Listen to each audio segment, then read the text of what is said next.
This is Matt Russell from the FX Power Course, and welcome to the Daily FX walkthrough.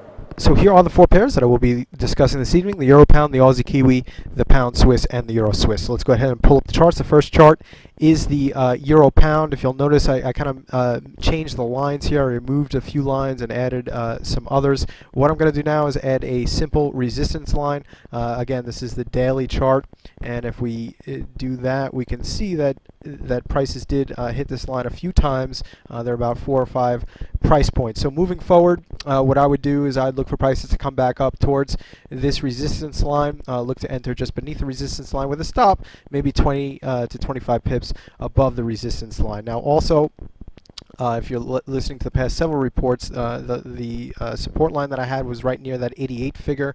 Let me zoom in here to give you a similar view to my previous reports. We can see that the sell-off has continued on the break beneath that level. And now moving forward, if you're in this trade, I would continue to stay in this trade, possibly have a trailing stop, which would be activated on a close above that 85.80 area, which is the low of this candle wick right here. It was the previous low. So that's something we can look for moving forward. If you're flat, you would use the longer term resistance line that I used when I first pulled up the chart. The next chart is the Aussie Kiwi. Not much has changed here. Again, we had a rally off that 125 figure, off the longer term support line. Doji has appeared here. The only problem here with this doji, it's a clear doji, but personally, when using dojis, I like to have a doji be located at a new relative high, because in that case you're using the relative high as a basis for your stop.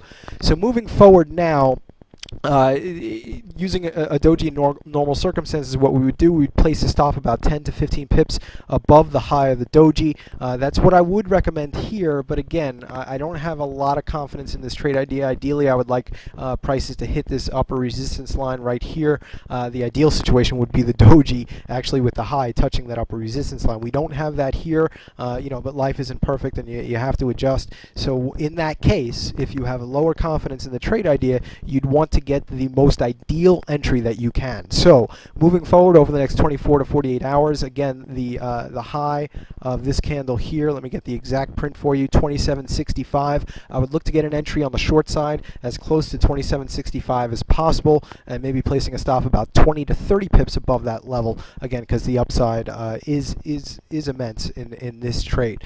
If that doesn't work out, if you take the small loss, you would then look to short the pair at the longer term resistance line, which would be the upper line right here. The next chart is the Pound Swiss, and again, that short-term trade that I mentioned during yesterday's report did not work out. An entry near that 77 figure with, I believe I said yesterday, a stop near that 77.25 figure. If you did listen to that advice, you were stopped out, but again, a very small loss. There's absolutely nothing wrong with that, and the upside of this trade was also immense. So that's, again, something we should look for in all our trades, in terms of, we should never be overly confident with any trade idea, and in doing so, when you walk into the trade with that mindset, you place better stops and you're more patient. Again, we should always expect that we're going to be wrong when we enter into any trade. The next chart, and so moving forward here, just to speak about the Pound Swiss a little more, I really don't have any feeling on this pair right now. The rally continues. What I'm waiting for is prices to come down, have a bit of a retracement here,